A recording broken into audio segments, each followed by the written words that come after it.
I did not have sexual relations with that woman.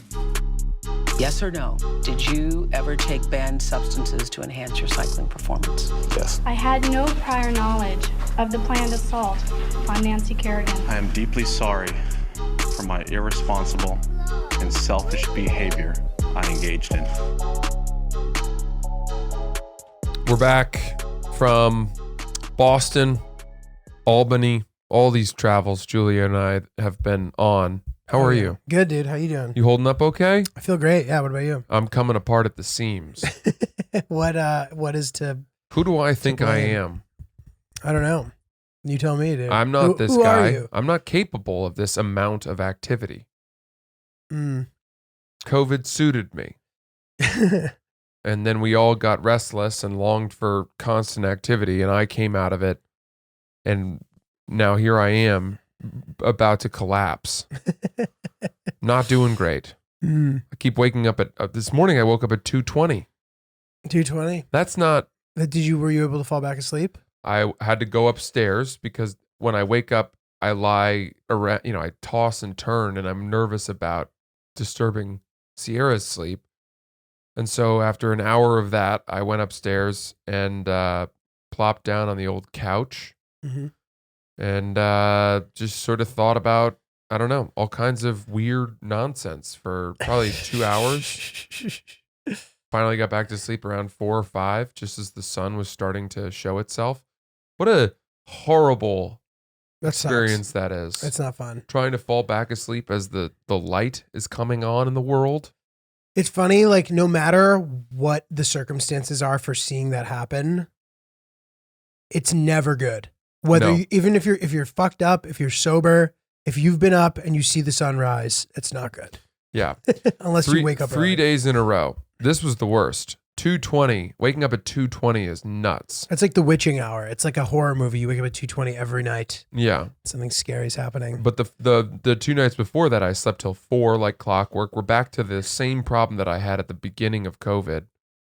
So what are you thinking about? Is it because you're like thinking about stuff? Yeah, I'm stressed. And then you wake up and then the stress overwhelms you. Yeah, yeah. It's as if my stress says, wait a minute, you can't be sleeping. We've got work to do. We've got stress to do. Mm. Come on, wake up. Let's get back into it. Yeah. Let's open the boxes of your mind. We've got so much to unpack. Yeah, yeah. And we do, we do. And the weird part is I have no problem falling asleep. We go to bed at a good hour.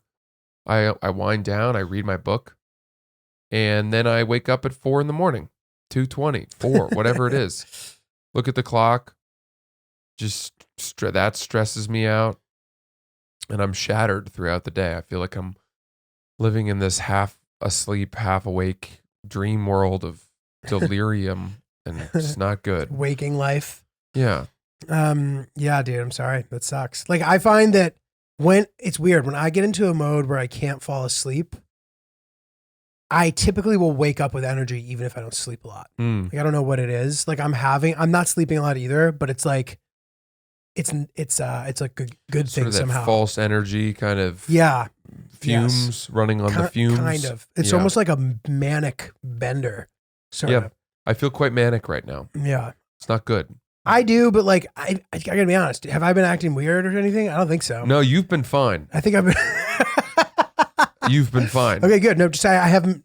Last night I did sleep though. I didn't want to rub it in your face. Ugh. But leading up to that, since Boston, I hadn't slept more than 5 hours in a night the entirety of the time until last night. Yeah. Wow. Well, yeah, but like it's like Benjamin Franklin, but in a good way. Like, I don't know. The Boston shows were fun. I had a fun weekend, and then let's talk about it. We will. I've been nibbling my nails down to the nub. So nervous and stressed. Yeah, but dude, yesterday I hit like beast mode with the rack, and I did like a 12-hour editing session. Damn. And now I'm like, it's when this episode comes out, it'll be out in its entirety. Hawk, yes. YouTube, Hawk, yes. YouTube, my YouTube channel. You can find it on my website. You'll be able to find it on my Instagram. That is the way that I would sort of I've intended for it to be watched. I'm going to start rolling out pieces of it on Instagram as well to try to get people to watch it. But if you want to watch it the real way, which I hope you all do, watch it on YouTube. Yeah. Fantastic. Well, we had a great time in Boston. Oh, we did, man. It was really fun. It feels like it was months ago already. I know. So much has happened between. We had such an experience, and a lot of our live shows at City Winery were around the 24 hours that had taken us into the live shows. So What do you mean? So if you were there, what we're about to talk about might sound familiar. Totally. But it was all new stuff. It was very off the cuff. I have two things that I want to tell you about because they work hand in hand. You know one of them and you don't know the other. Okay. Fun. And it will lead, it will lead into, I think what is something I really want to talk to you about. Great. The first is that on the way to LaGuardia Airport to fly to Boston, to meet Julio to fly to Boston, I took an Uber. You know this story. The driver had a badge in his windowsill, in his against his dashboard, right under the window. And I said, "Are you a police officer?" Because I'd never met a cop who had a side gig as an Uber driver. Yeah, same. Never have. And I thought, boy, that probably seems like a conflict of interest. I just, if somebody does something illegal in your Uber, do you just turn around and say you're under arrest and then just drive them to the precinct? Like lock the door somehow. And he goes, "No, I'm a chaplain." And I wasn't that familiar with chaplains.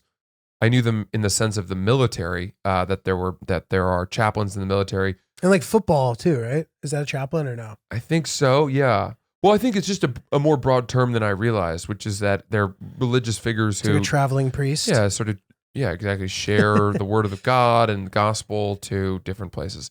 And I said, "Oh, are you in the military?" And he said, No.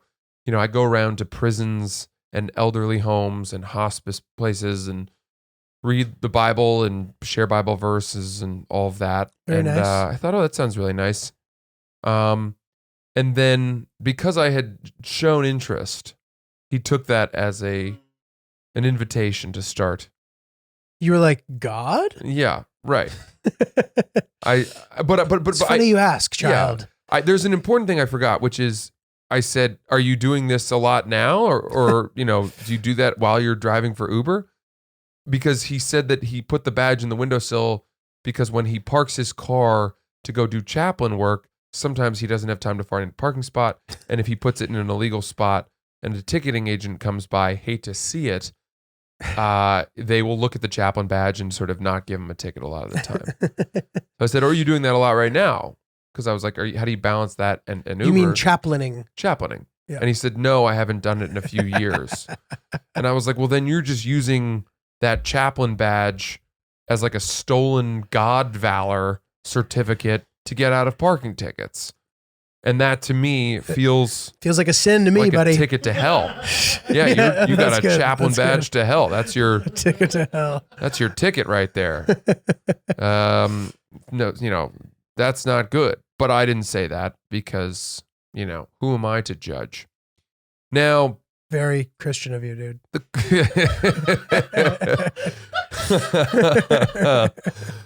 The conversation evolves where he immediately now turns it on me and he says, "Are you religious?" And I said, "No, not really, not particularly." And he goes, "Why not?" And I said, "Well, I tried it for a bit and just wasn't really my thing, but I did take some of the broader teachings and I suppose I try to apply them without crediting any certain religion.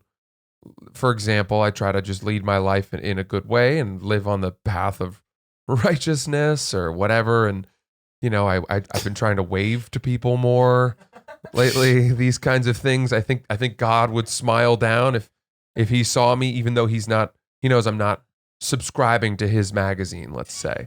Yeah, you know what I mean? Yeah. I canceled my subscription, but I continued to live within his teachings, even though I'm not giving him credit. But that wasn't a good enough answer for this guy. He didn't like it. He didn't like that. And I thought that was a pretty good answer. Like I'm living along the way that you would want me to live, but I'm just choosing my own reasons for it. But don't worry, we're walking side by side here, pal. And he said, okay, well, you know that those who do not recognize that that God is our Lord will die among their sins. And I said, that feels like a threat. And he goes, no, it's just the way things are. Did you know that Jesus is like a threat?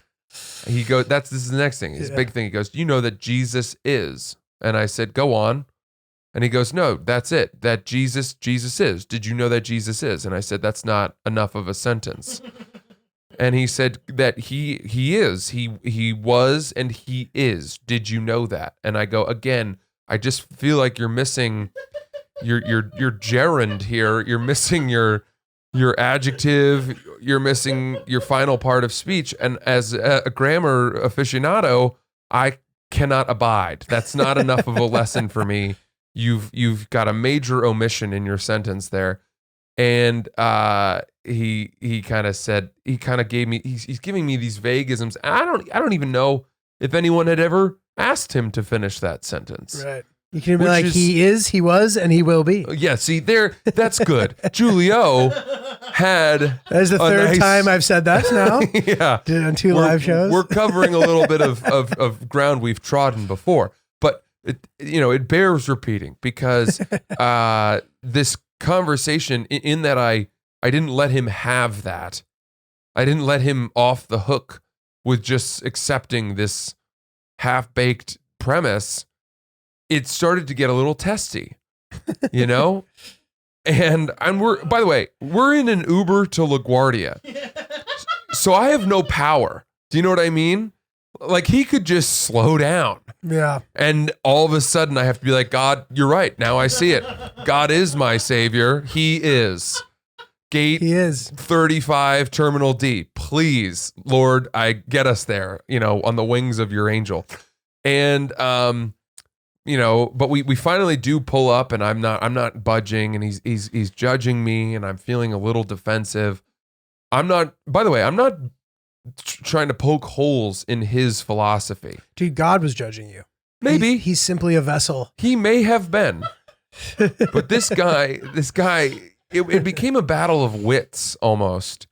And, he's citing the Bible, and I'm just like, well, I mean, that's fine, but what you're saying is not even coming close to piquing my interests. Dude, weren't you just like, dude, aren't you on sabbatical? Yeah. I thought you don't do this anymore. That's what I wanted to do. I wanted to point out the hypocrisy of his stupid badge and how he's getting out of parking tickets by using that. Yeah. But I felt like that would have certainly caused him to take a wrong turn. And Not worth it. I had to get there. I was a little bit barely on time. Plus, you were already waiting for me in the Delta Sky Lounge. I was. I wasn't like waiting for you. I was chilling. We had agreed to get to the airport early so that we could see what sort of lounge situation we had. And we were going to hang in the lounge, and I didn't want to be late for our lounge date. So we finally pull up to the gate, and he turns around and he goes, I'd like to continue this conversation. Can I have your cell phone number? And I said, no, thank you. And then I got out of the car, and he said, have a good day. And I said, yep, you too. See you later. And this is how these things go. Like, what are we doing here? Well, what the fuck are we doing? What is that about? That was annoying. I'm in your Uber. Like, don't. I'm not a target. I'm not your guy.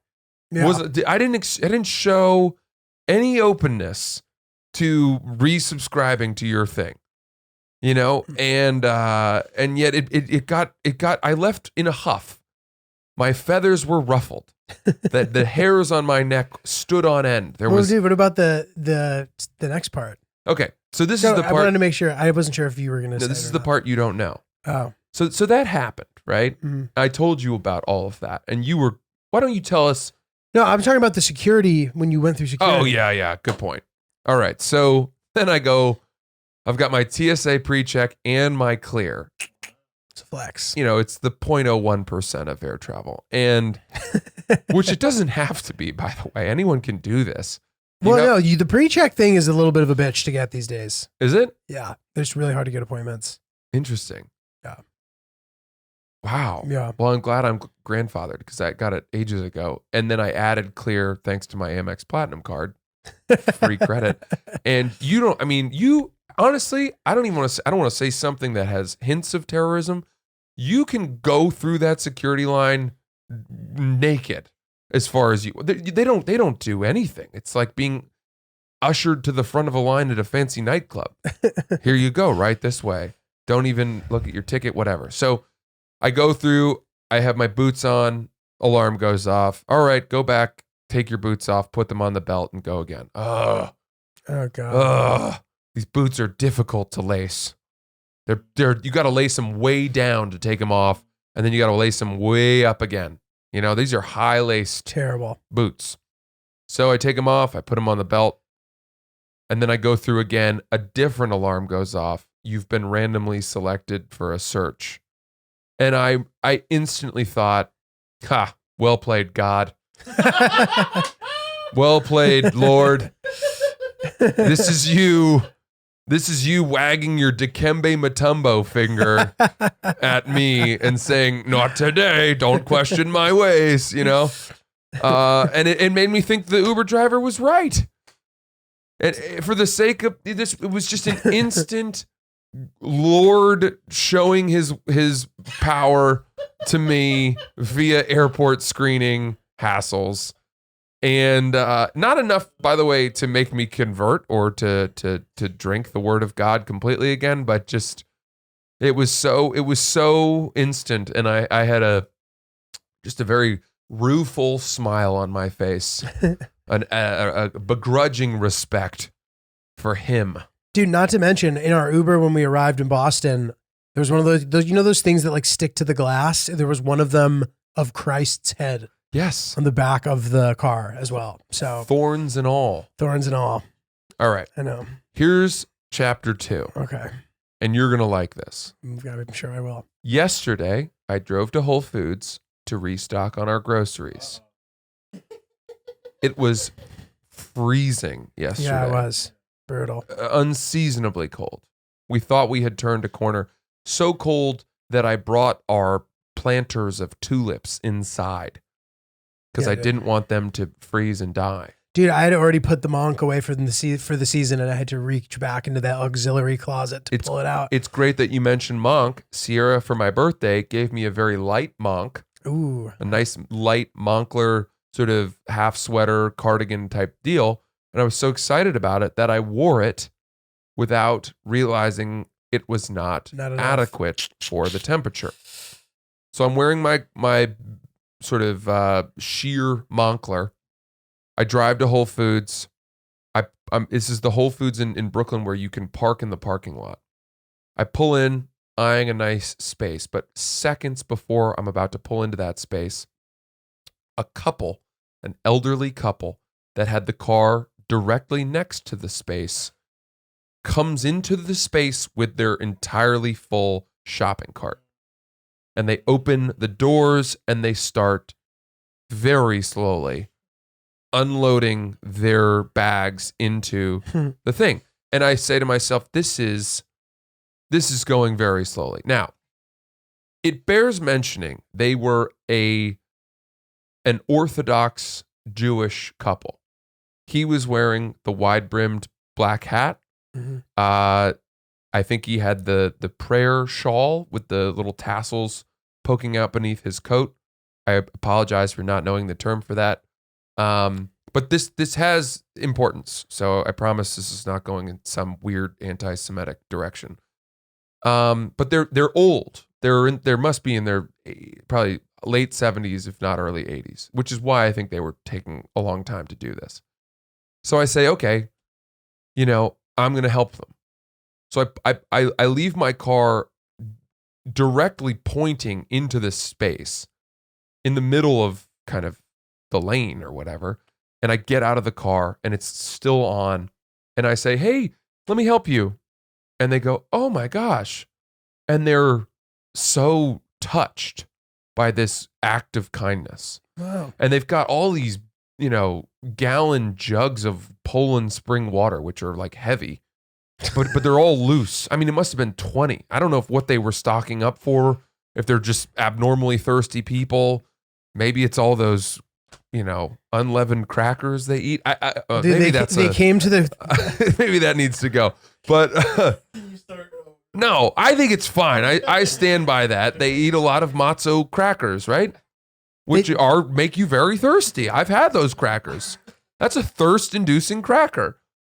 I mean, they didn't know that they had come to the right reptile reservoir for fucking lift. That's right. For lifting Poland Spring They jugs. had the python trainer at their disposal. So I'm lifting these things, and they're just sort of watching, and they're in awe. And I'm very nice about it, and they've got their car's kind of full, so I'm placing these bottles, these massive jugs of water on like this sort of armrests, and we have to find places, and they're sort of directing me. Why don't you put it right there? And I say, no problem. And we finish up. And by the way, it is abundantly clear that I am doing this for my own self-interest, right? It's not that abundantly clear to me. The car is feet away and it's still on. And they know I'm taking the parking space. It should be clear. I don't know, dude. I don't know that there's any reason why it can't be both. You're like, oh, I'm going to take this spot after I help these old people. Okay. Good point. To me, that's like, if I were them, I wouldn't necessarily sniff out that you were trying to get rid of me. So that we are all clear, I was doing this for my own self-interest. Okay. This was not. I mean, dude, this has echoes of the Whole Foods bagging story. Yes, it does. But that was also intended to be passive. I was trying to teach that lady a lesson. You were trying to be passive aggressive. I wasn't trying to do this to this sweet elderly couple. Okay. I was like, this will go faster if I help them. Right. I need to move here. But keep in mind, it's freezing. And so as I'm standing outside of the car, I'm getting colder and colder. And so I'm working faster and faster. I finish. I put the last jug of water in their car. We close the door, wipe the hands. The man turns to me and he says, "Are you familiar with the 8 books of Noam?" I think it was either Noam or Noah. Could you look that up? The 8 books of Noah or Noam. I'm not sure which one he said. And I said, "No, I'm not. I'm not familiar." And he starts describing these, I guess they're universal lessons, regardless. He first he said, "Are you Jewish?" And I said, "I'm not." And he goes, "Well, then in that case, have a great day." Wait, what? So after the Noah comment? Then he, after he said, "Have a great day," he said, then he stopped me again. Oh.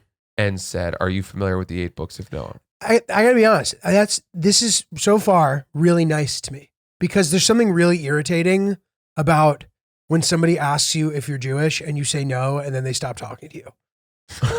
Because that happens on the street. Like it does happen. They come up to you.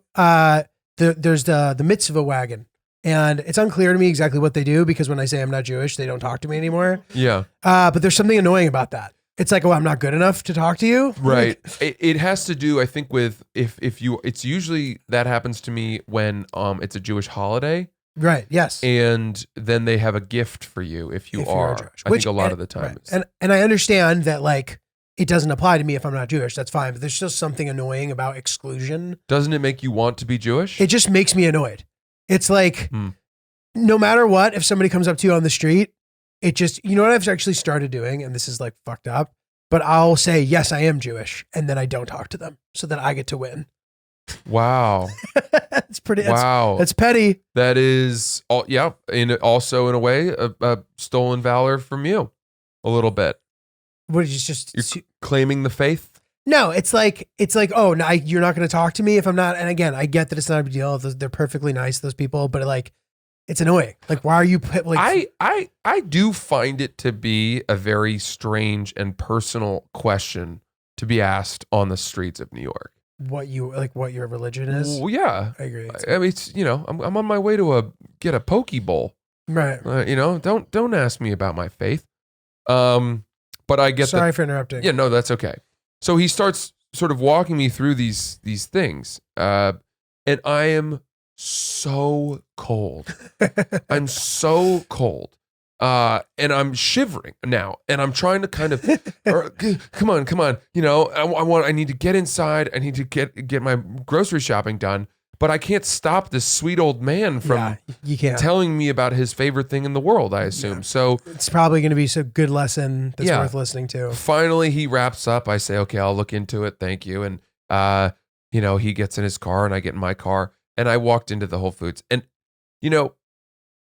two very different religious experiences, interactions within a very short, span of each other. Two different faiths, Judaism and Christianity. Both times I walked away with the feeling of, no good deed goes unpunished, basically. No good deed goes without opening the door to be kind of converted. Listen, or but dude, fine. But that's the one beauty of Judaism is that they're not like trying to recruit you, which is why that's such a nice interaction that this guy was like, oh, I have something nice to tell you from an old guy to a young guy. I get that he was old and clueless and you were freezing your ass off. But like, that's nice. That to me is like one of the big perks of Judaism, as opposed to like getting flagged down by these people in the subway who know things about God. You're in the subway, dude. Yeah. You're working underground in the subway. You don't know anything. Are you sure that they're not trying to convert you to convert? Yeah. That they're not trying to recruit you to convert? Pretty sure. Yeah. Really? Yeah. Judaism doesn't No, have any sort of outreach or I don't think grow so. the ranks I don't think so. no. mission? Well, like via marriage and stuff, but not. They're not taking on new members? No, like I think the new members come in the form of Jewish children that are birthed. Interesting. What? 8 Books of Noah? What is it about? You got some kind of like quick summary? Because his was not quick. Here comes Ryan. They're not written by Noah. They're 8 books. It's an 8-book series. Like Harry Potter. Of That was 7. historical 8 movies. stories and research about him. I can't really find anything About solid, Noah. but it's about Noah. I'm not sure if he had written anything, and correct us if we're wrong, but that's what I found. If you're a religious scholar, Hit us up. would bro. love a quick spark notes, maybe, of the 8 Books of Noah. But look, the point is this, Julio. There is also a part of me that feels like I should hedge my bets. religious wise. Yeah. There's a part of me that wants to do good deeds for people who are very clearly of all the different faiths. So I'm missing right now a Muslim. I need to do something good for a Muslim this week to show no prejudice or preference. I Dude, want yeah, share my Iraq video, dude. That'll be fair. That's a great point. preaching the gospel Yes. of of showing how nice the people are over there. But do you see what I'm saying? Because I don't know who of all of them is right.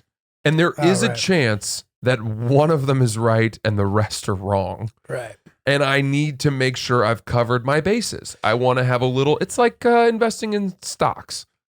You know what I mean? Like Right. I can't just put all Right. my money into friggin' oil and gas. Right. You got to do a little bit of green energies, Diversification. apples, tech, all of this, just in case One prevails. one of them opens the kingdom to heaven and the rest are going straight to hell. So that's been my philosophy.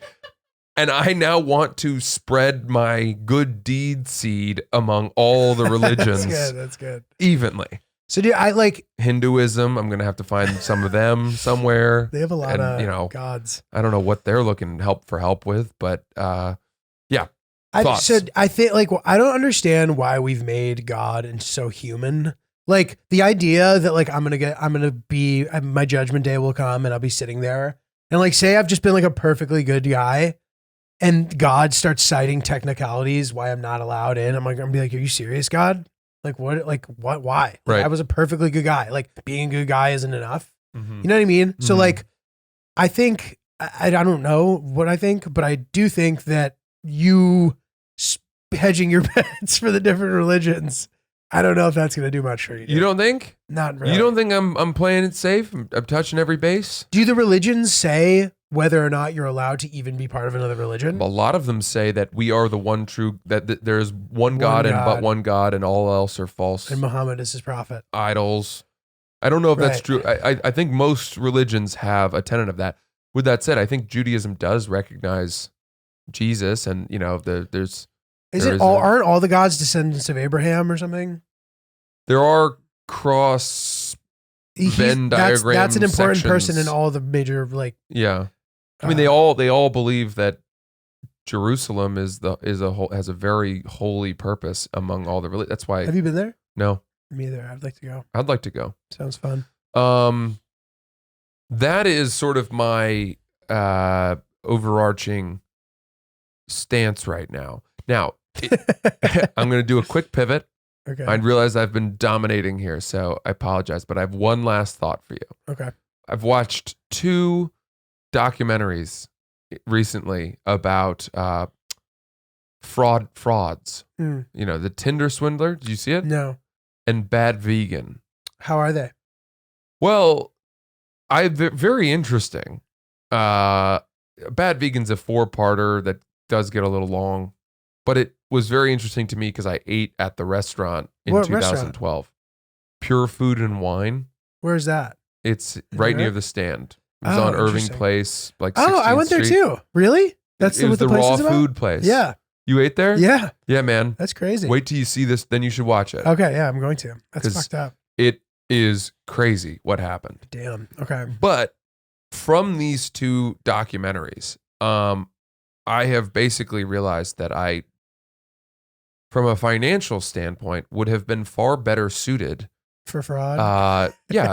Basically duping independent and strong-minded young women into giving me large amounts of money.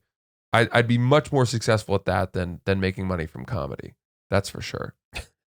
But dude, that never ends well. And the problem with crime in that capacity, if you get too good at it, you end up you're going to get caught, and then you have no incentive to get better because you're going to go to jail. But dude, let me tell you something. You don't get away with it for your whole life. I'm not. You never do. I don't think I'm giving away too much here about Bad Vegan when I say that the woman was the head of the Pure Food and Wine business, super successful. She's a Penn grad, went to Wharton, right?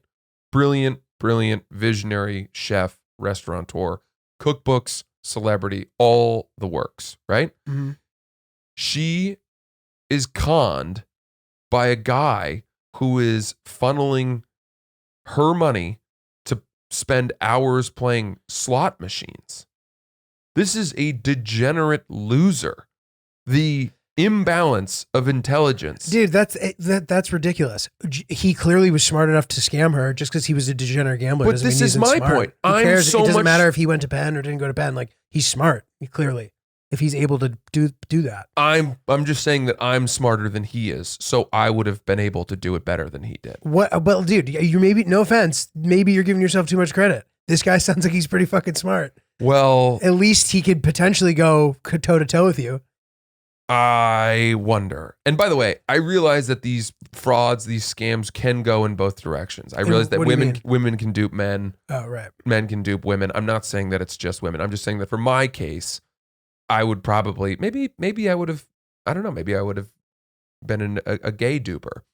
But the point is, I think that using my intelligence and everything I have going for me, I would have been able to secure vast sums of money From her from specifically. gullible people. Just whoever these people are Mm. that are falling for these scams. And it occurred to me that people are often throwing around the term gaslighting a lot these days. Mm. That's very in vogue right now. It's a big one. That's a trending word in the zeitgeist. And that term gets thrown around as an accusation. Like, I dated this guy and he would gaslight me all the time. One time I got accused of it. And as if the person doing the gaslighting is a villain. How could they? What kind of monster gaslights somebody? It's like, well, there's a pretty simple cure for gaslighting, which is don't believe it. Don't let it happen. Right. Like, think your way through it.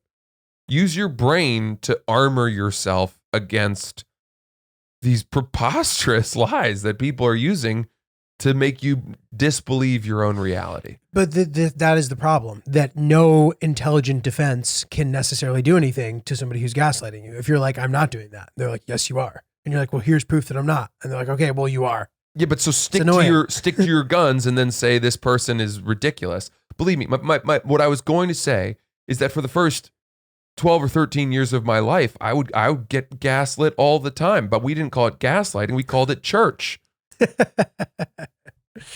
That's what that was.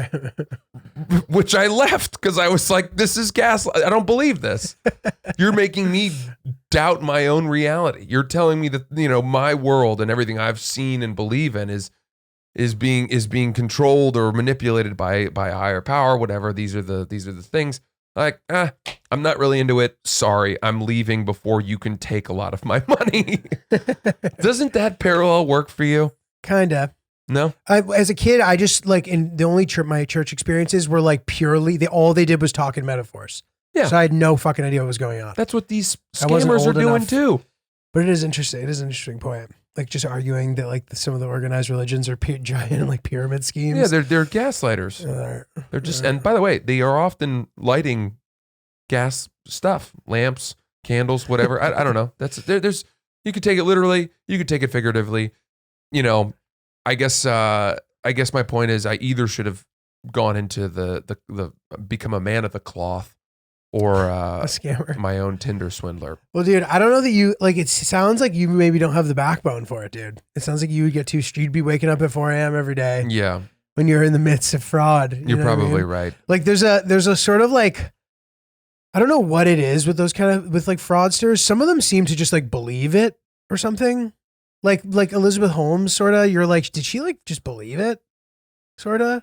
Yes. It's kind of unclear. And then I think she believed that the success of a company was more important than the viability of the company, of its science or whatever. And kind of thinking that eventually I'll be able to figure out how to make it work, kind of thing, maybe. Versus just like the pure, heartless, cold-hearted scammer who doesn't care about anybody. Yeah. Which, I don't know.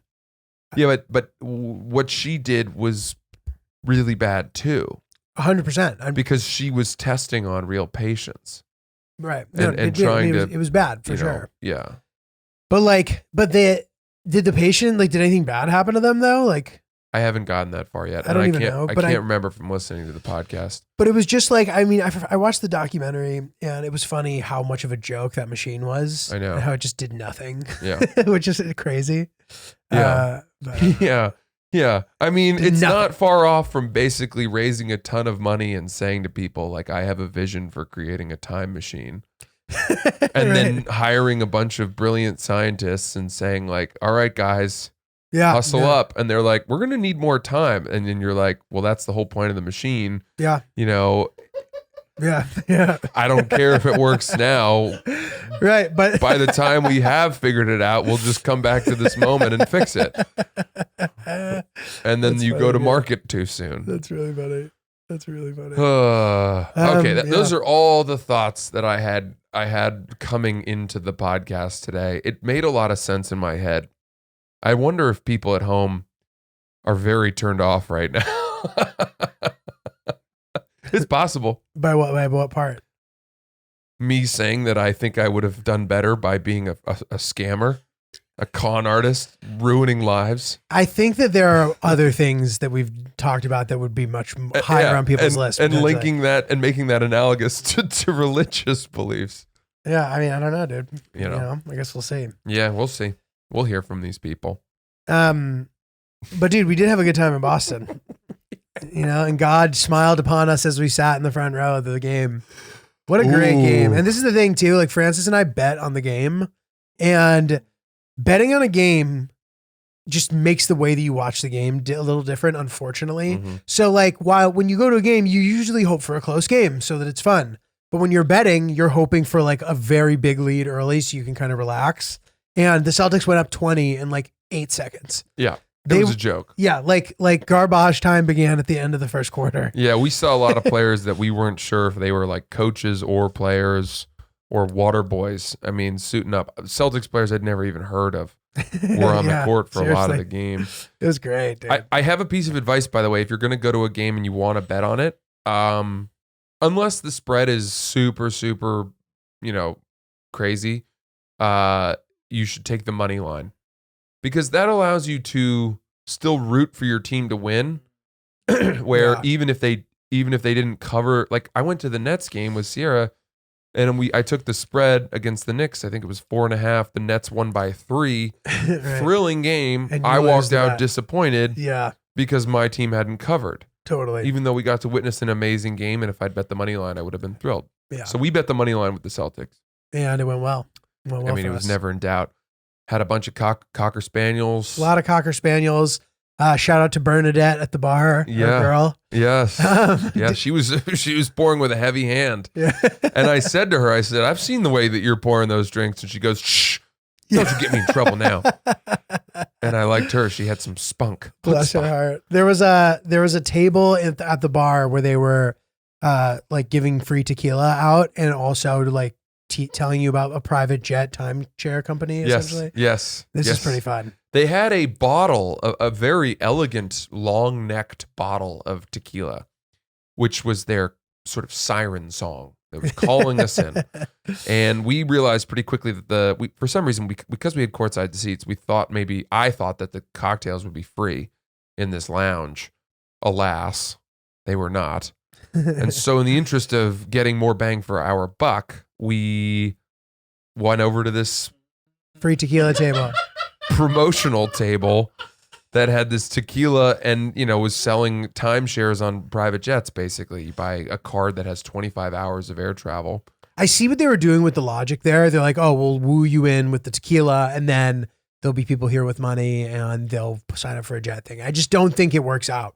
Like, Yeah. I'm like, oh, free? Yeah. Like, clearly I'm not signing up. How many people who can afford to fly on a private jet are seduced by one free shot of tequila? Exactly. It's Do you know what I mean? There's a ridiculous. big gulf between that. You know what I mean? Big leap. But we sure enough got suckered right in. I say that I feel like we won, Yeah. because we went over and they had these shots of tequila, so we had to pretend to be interested in private air travel, and hear their spiel while they poured us these tequila shots.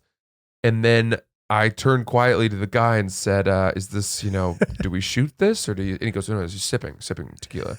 And as he was saying that, I turned and watched Julio just empty it down his pelican gullet like a big old fish sliding down that. And I started laughing because I was like, "You're supposed to sip it, you cretin." It was funny. You- I was like, I took it gracefully, dude. I didn't like fucking rip the shot glass on the table after No, it. But that was you're funny. right. Yeah. I did feel subconscious. That was funny. You didn't plug your nose and shoot it and then ask for a line of salt or something.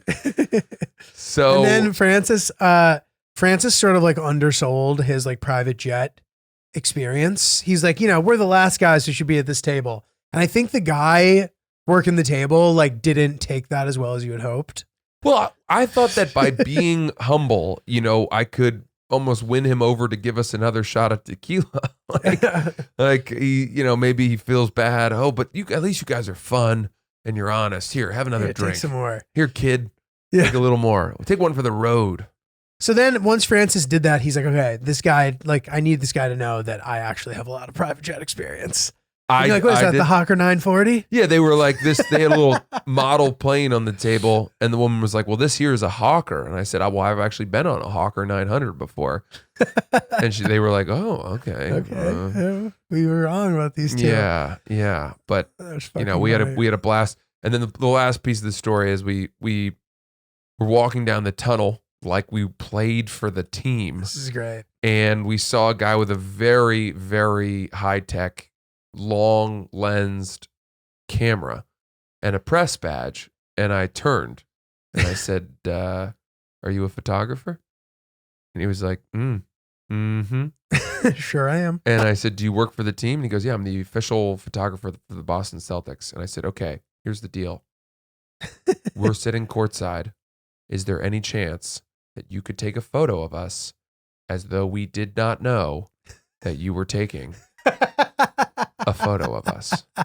And he laughed and said, "Absolutely." You crushed that, dude. Where are you sitting? And that's how we got those super sick celebrity type shots that you get of celebrities sitting courtside. And I have to say, I was very self-conscious. Every time the ball came down to our end, I knew the guy might have his camera on us.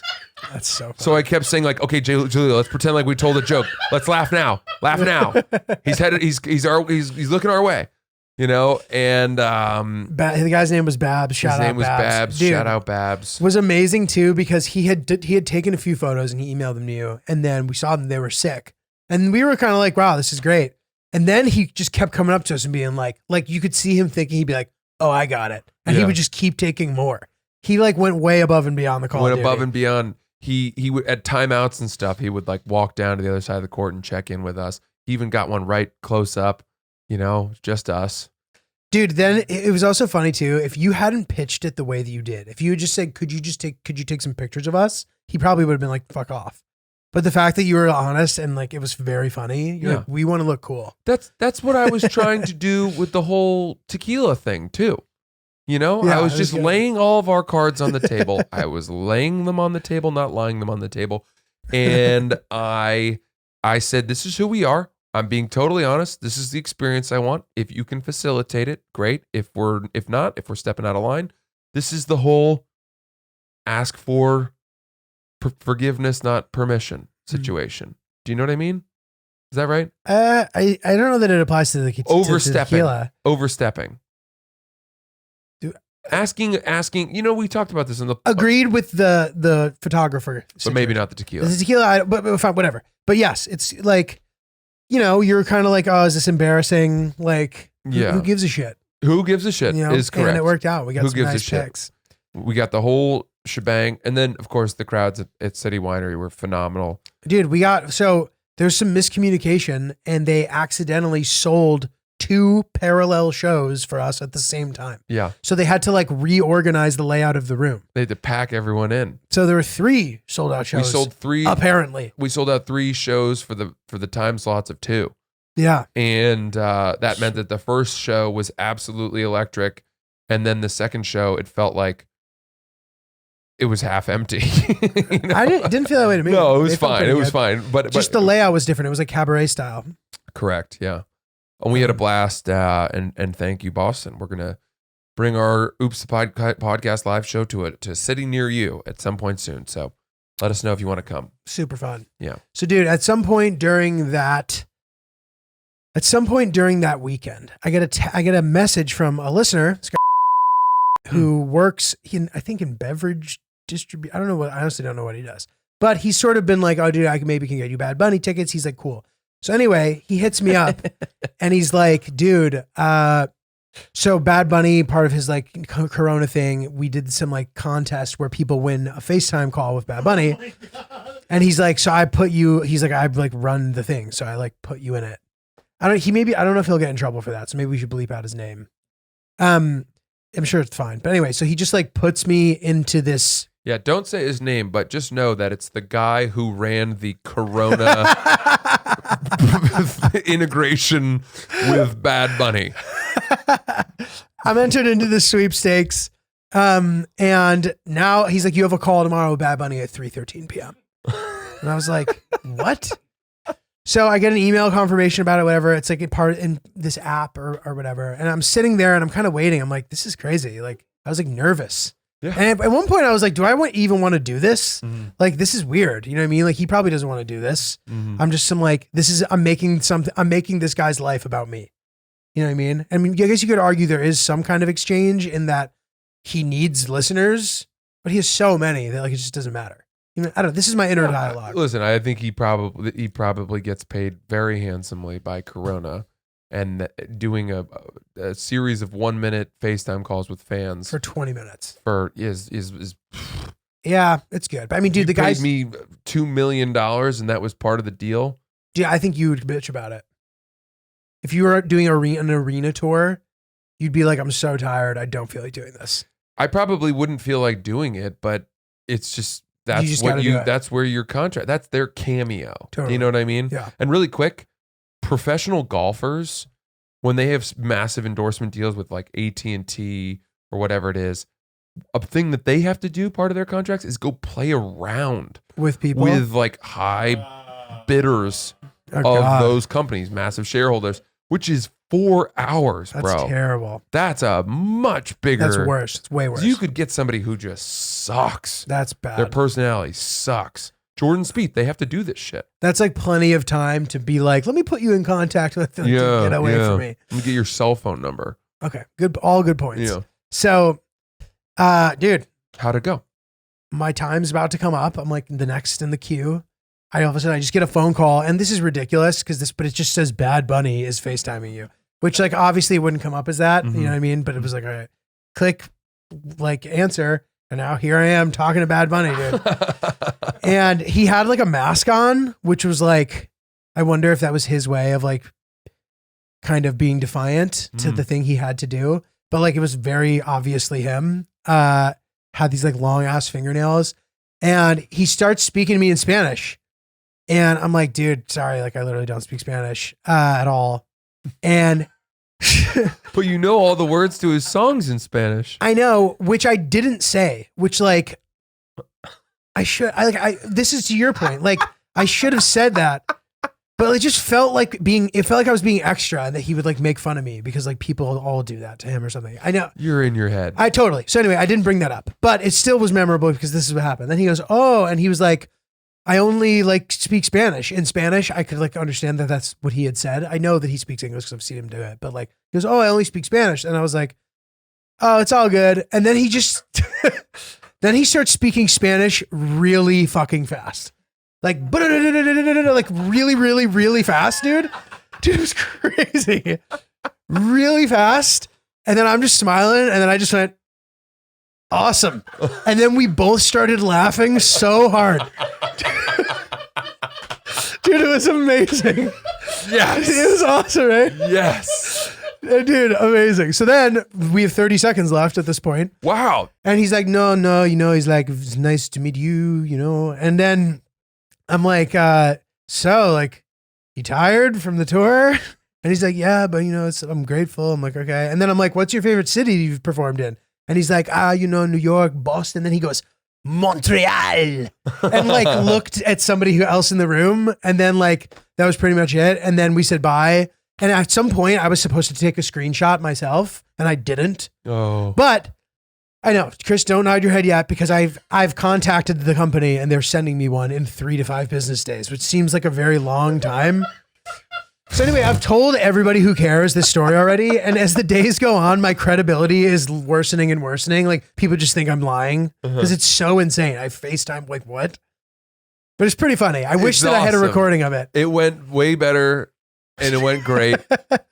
And that is hysterical. I mean, funny, right? I have to wonder, why did he think that everyone spoke Spanish?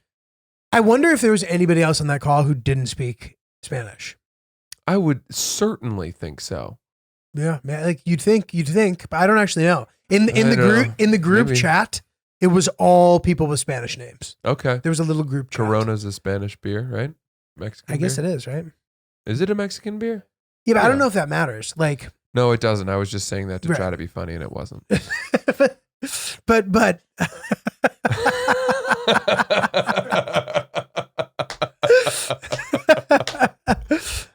but dude, regardless, it was an excellent phone call. That's funny. It was fun. I think an important thing that you should have remembered, you were so self-conscious with him, is that everybody before you was certainly self-conscious.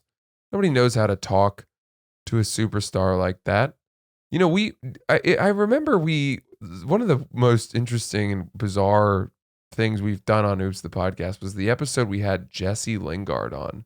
Oh, it was fun. He had no idea who we were. That was a really fun one, actually. He had no idea who we were. We had been set up. Can we find out what episode that is, Ryan? Yeah, similarly through a promotion with pistachios, not a brand, Episode 111. but like the crop, The actual food. the crop, the Pistachio. food group, Right. pistachios. That isn't a Somehow fun NFT name. The Yeah. actual nut. They are self-branded. I don't even know how to describe it. So they're like it'd be like working with hot dogs, you know, Yeah. just like not Oscar Wiener or whatever, Meyer, but just hot dogs. So here we are. I'm here on behalf of hot dogs. But we had Jesse Lingard from Manchester United and the England national team on, and he didn't know who we were. And you start from absolute scratch with these people Totally. through a digital connection. Especially when they're not a comedian and they're like used to doing press. They're not used to like funny questions. And I think we were his, fourth or fifth podcast or press conference that day. He's from his own home. He's tired. All he wants to do is get out of there so he can go play Call of Duty. And so I very, very quickly, my goal was to establish, hey, we're different, which is something that I think you were worried about. Like you didn't want to try too hard or come off like you were trying too hard. Exactly. But we started throwing dick jokes at him. Oh yeah, we were asking him about his plant-based directions. He was busting your balls too. Like he felt you made him comfortable. Yeah. And I think he opened up a little bit, so that makes it a lot smoother and a little more interesting. So, Dude, for sure. yeah. So this was my thought process. I wasn't gonna be like, you know what I mean? I wasn't gonna be like screaming. I wanted to be chill. But like being chill when you're shook is like maybe semi-obvious as well. I don't know. Like if I were to be like, dude, I know all the words to all your songs, I feel like that would just be like weird. Even though obviously I do. I'm in this fucking, for all he knows, I've won a competition that I submitted for. Or whatever it is. Like I had to be like, I want to win this.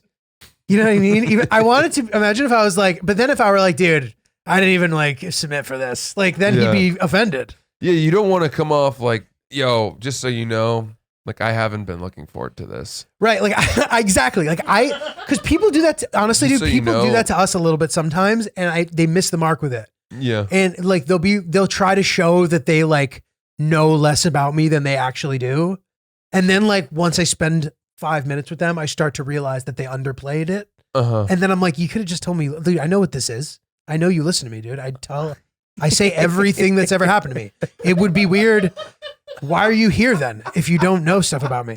You know what I mean? Is that a wrong thought? Yeah, no, I get it. It's I think with comedians especially, there's this instinct to sort of bust balls and say, I want them to see that I'm funny too. Right. I'm like them. I'm not a fanboy.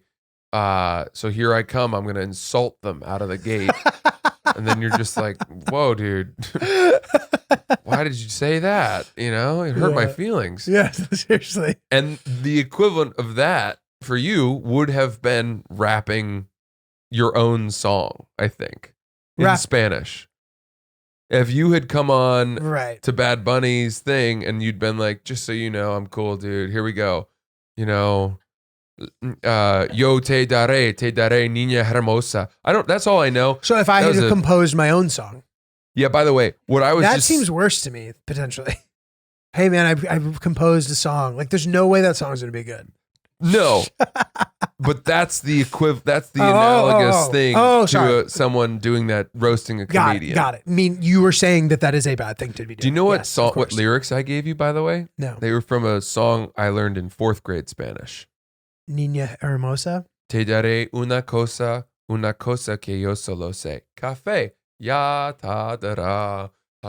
And you go through the vowels. Dude, this is a banger. Boom, boom, boom, boom, boom. Yeah. I don't remember the rest of it though, unfortunately, because that was a good beat and I would have liked to have used it.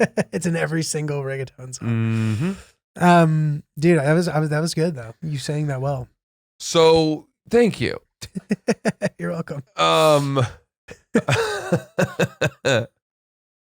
There was also un perro grande tengo yo a bingo yo le amo B-E-N-A-O. Imagine if you sang that at Bad Bunny. Oh my God, dude. I bet he would have dug that. He would have been like, yo soy una mal bunny. I was on the farm. By the way, what the fuck is Bad Bunny? What kind of name is that for a rapper? A good one, dude. Why? I don't know. It just Sounds has like a ring to it. malevolent Playboy character. Because then you can go Bad Bunny, baby. And that's that what he fucking does? fire. Yeah. Bad Bunny, baby. Huh. It's really cool. Well, dude. you could do that with any animal, really. Dude, do you want to hear something really fucking funny? I forgot to bring this up. Okay, so Hill Dog's in the other room while this is happening. Yeah. And earlier in the day, I'm like, would you like to join the call? She goes, no. She's like, are you serious? No. And apparently she could hear me from the other room and she was like really uncomfortable. Uh-huh. And then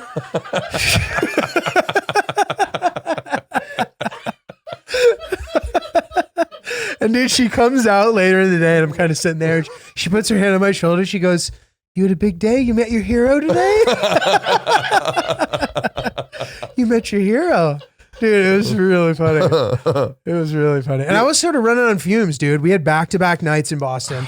We drank a lot at the game. And like, obviously at my own Oops Live show, I'm going to drink a dozen Negronis. Like, hello. We had a lot of A Negronis. lot of Negronis. And, you know, didn't sleep. Now I'm like wide awake, like running on fumes, talking to Bad Bunny. Like, what is happening? That's crazy. Crazy. That was on Friday. Yeah. And then on Saturday, you went up to I went up to Albany to open for for Whitney. Whitney Cummings. Yep. And that looked really sick. It was really cool, dude. That theater's sick. The Egg Theater in Albany. Whitney's super cool. Just like she's like a bro, dude. Mm. She's just like a cool bro. Always good hang. Shows were great. She She went to Penn. Yeah, she did. I don't think she would get duped by some slot machine loser. Yeah, dude. She's pretty super impressive person. Really nice. Had a great time. We should get her on the pod. Yeah, She might do it. I think she probably would. One time after her special came out, I DM'd her and just told her how much I enjoyed it. Really? She responded. It's really nice. Yeah, it was cool.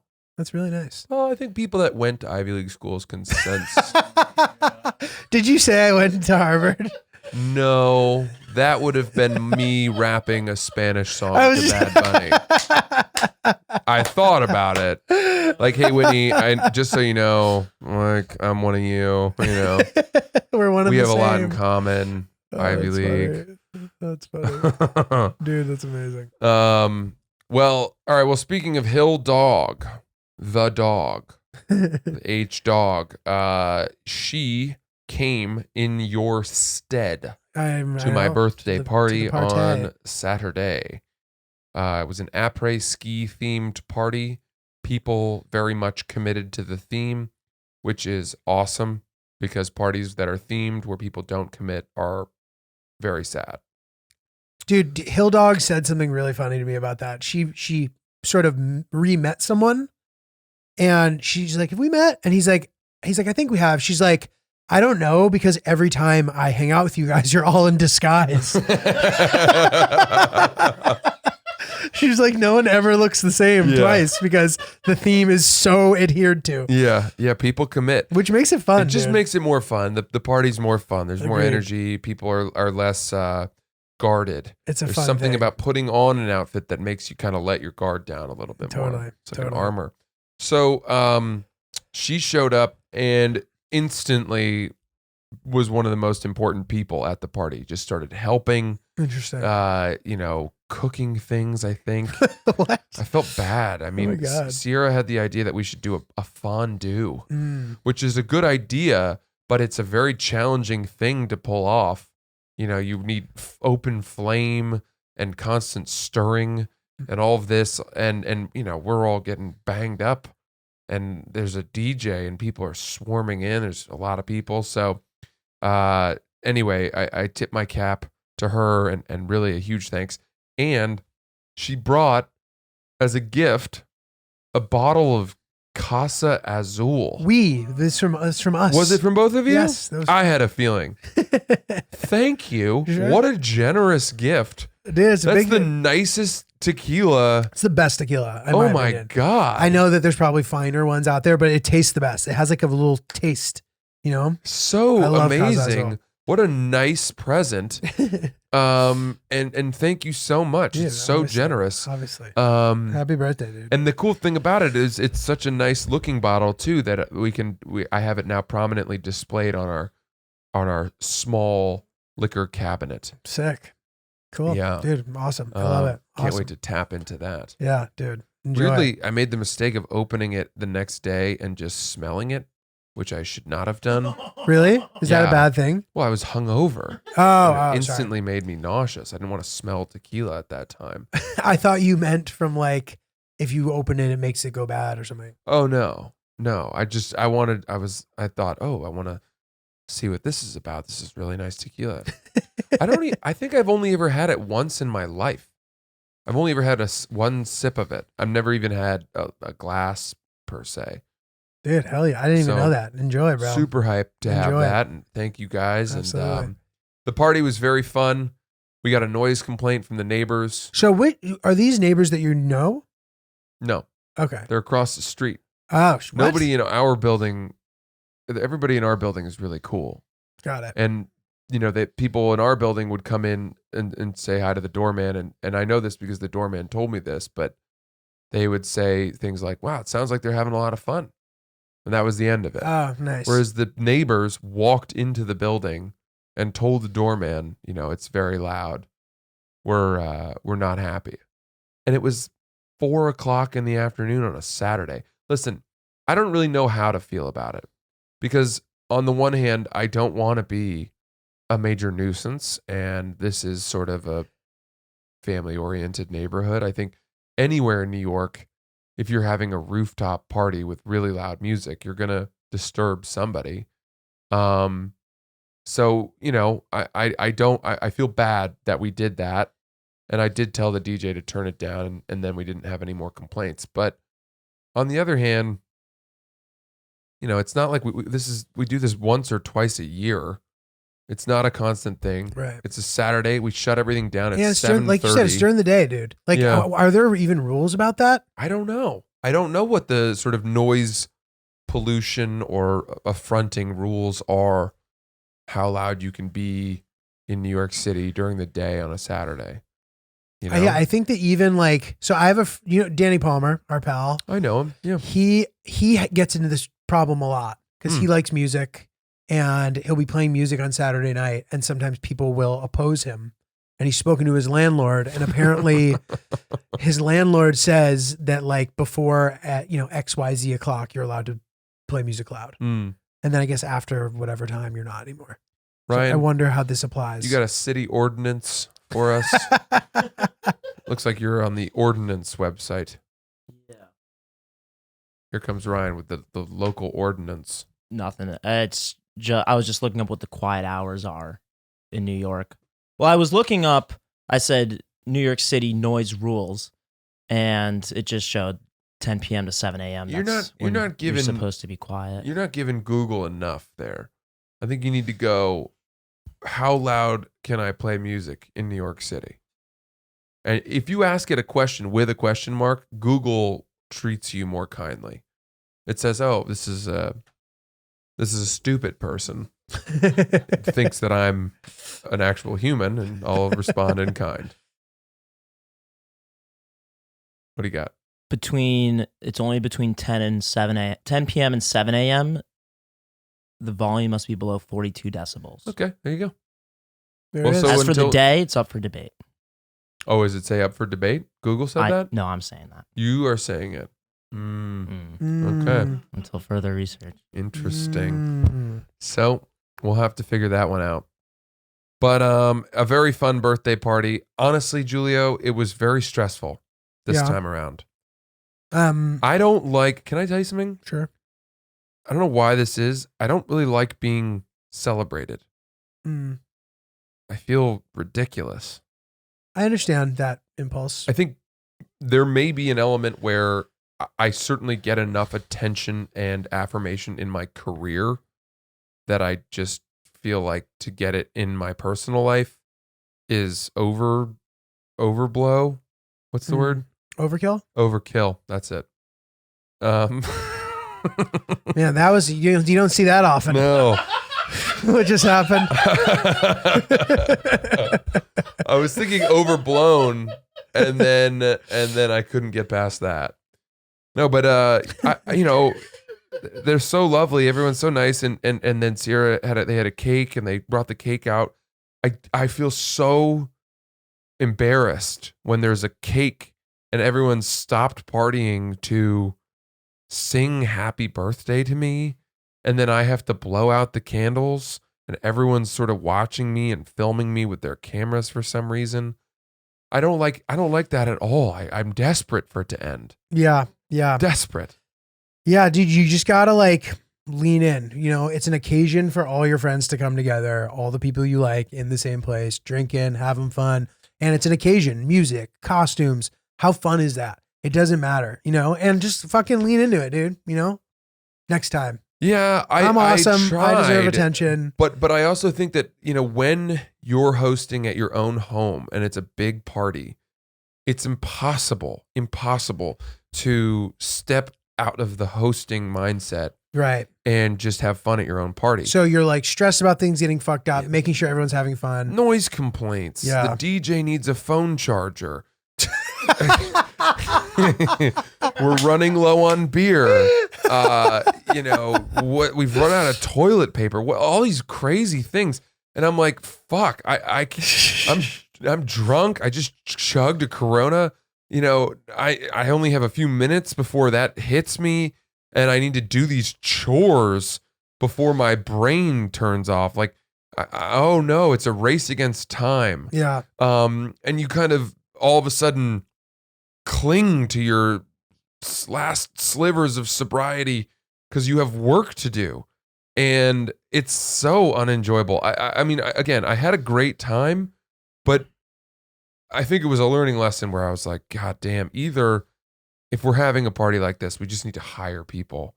We need to hire more people to like run the show so that I don't have to, or do it somewhere else. Yeah. You know? You need Sierra's stepdad in the mix. Yes. Holding down exactly. the kitchen like a we legend. needed her parents. You underestimate how much they do, how much friends do, how much Hillary did. Our friends Ben and Kate did so much. And then, you know, there's this whole aftermath of like our apartment is just in shambles for days. We live in this wonderful home and it smells like beer. The floors are sticky. There's a thin film of shit and hair follicles everywhere. You know, the bathroom feels, I don't know, tainted and violated.